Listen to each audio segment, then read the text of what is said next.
बोले पीताम्बरा मैया की जय।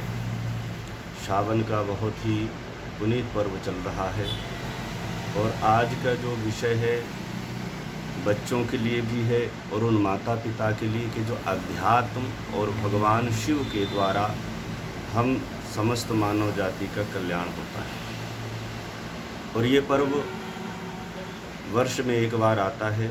इस समय सभी बच्चों को तन्मयता के साथ भगवान शिव की आराधना अवश्य करना चाहिए और माता पिता को भी ये संस्कार उन्हें देना अति आवश्यक है कि भगवान की उपासना करें, साधना करें, ताकि उनकी शिक्षा, नौकरी और व्यापार में किसी भी प्रकार की बाधा ना हो।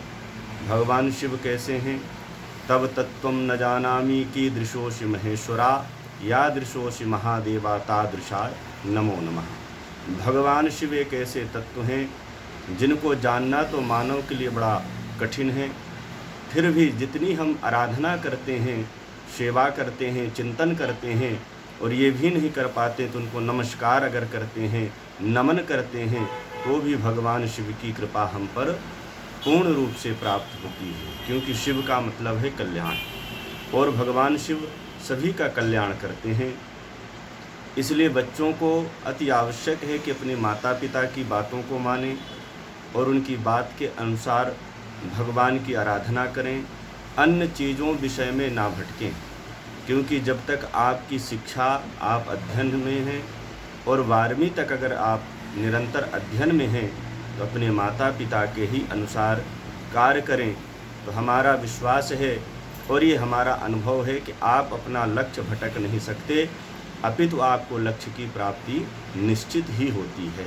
क्योंकि पिता जो है सूर्य के समान है और माँ जो है चंद्र के समान है। जिस प्रकार से अगर सूर्य भगवान दिखाई नहीं देते तो ऐसा लगता है कि मानो अंधकार छा गया है, ठीक उसी प्रकार से पिता की आवश्यकता होती है हमारे जीवन में कि पिता की कृपा बनी रहे तो हमारे जीवन में किसी भी प्रकार की बाधा या अंधकार नहीं आएगा। और माँ की ममता चंद्र के समान है, बहुत ही कोमल और बहुत ही निर्मल और मन पवित्र। इसलिए माँ की सेवा करना, माँ की बात मानना हर बच्चों के लिए शिक्षा में सबसे ज़्यादा सहयोगी है। इसलिए माता पिता की बातों को मानना हम सभी का धर्म है और कर्तव्य है। दूसरा, हमारे घर में जो हमारे बड़े हैं, माता पिता हैं, दादा दादी हैं या हमारे जो रिश्ते में लोग हैं, हम उनका भी आदर सत्कार सम्मान करें। क्योंकि अतिथि देवो भवः, मातृदेवो भवः, पितृदेवो भवः। ये देवतुल्य होते हैं और इनकी आराधना करने से, इनकी सेवा करने से हमारे जो ग्रह बिगड़े होते हैं, नवग्रह होते हैं, उन नवग्रहों में भी मजबूती आती है और किसी भी प्रकार से उन ग्रहों की हमारे ऊपर ऐसी छाया नहीं पड़ती कि हम अपने जीवन में विचलित हो जाएं या मार्ग भटक जाएं। इसलिए यह वीडियो सभी से करबद्ध निवेदन है कि शेयर भी करें, सब्सक्राइब करें, लाइक करें और अपने बच्चों के साथ बैठकर अवश्य इसको सुने, देखें और लोगों तक भी पहुंचाएं, ताकि कुछ भगवान की कृपा और माता पिता की सेवा के प्रति आने वाली युवा पीढ़ी जो है समर्पित हो, उसमें समर्पण हो। और ऐसे अनन्य वीडियो को देखने के लिए और मलिमास में अभी 18 तारीख से शिव पुराण की कथा होगी, उसको सुनने देखने के लिए भी आप लोग इस चैनल को सब्सक्राइब करें और ज़्यादा से ज़्यादा लोग इसलिए देखें कि हम आध्यात्मिक चर्चाओं को सुनते रहें और अपने उन सभी बच्चों के अंदर भी अध्यात्म प्रवेश कराने की हम लोग स्वयं अपने आप से ही उनकी मदद करें, ताकि अच्छी चीज़ों को सीखें, संस्कारित हों और संस्कारवान होने के बाद अध्यात्म की ओर जब उनका मार्ग बनेगा तो निश्चित रूप से हर कार्य में उनको सफलता मिलेगी। और मुझसे संपर्क करने के लिए YouTube चैनल में कार्ड डला हुआ है, नंबर है।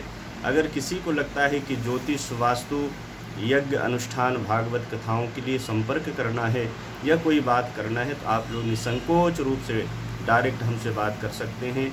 इसमें किसी भी प्रकार से संशय नहीं है और सभी समस्याओं का समाधान आपको निश्चित रूप से प्राप्त होगा। और माँ भगवती पीताम्बरा, भगवान भोलेनाथ से प्रार्थना है कि हम सब के जीवन में कल्याण ही कल्याण हो और भगवत कृपा हमें मिलती रहे, ऐसी भगवान की आराधना हम लोग सपरिवार करते रहें। और ये जो पावन मास चल रहा है, 3 वर्ष में एक बार आता है मलमास, इसमें भगवान की विशेष आराधना करना चाहिए और उस आराधना से हमें कई फलों की प्राप्ति होती है। इसलिए आप यूट्यूब के माध्यम से, हमारे चैनल के माध्यम से, और एक ज्योतिष चैनल और भी है एस्ट्रो आरती के नाम से, भी आप उसको सब्सक्राइब करें। उसमें आपको बहुत सारे टिप्स मिलेंगे जिससे आप लोग सीख सकते हैं, जान सकते हैं कि हमें जीवन में क्या करना चाहिए, क्या नहीं करना चाहिए, और निश्चित रूप से उससे भी हमें फल की प्राप्ति होगी। बोले शंकर भगवान की जय, पीताम्बरा मैया की जय।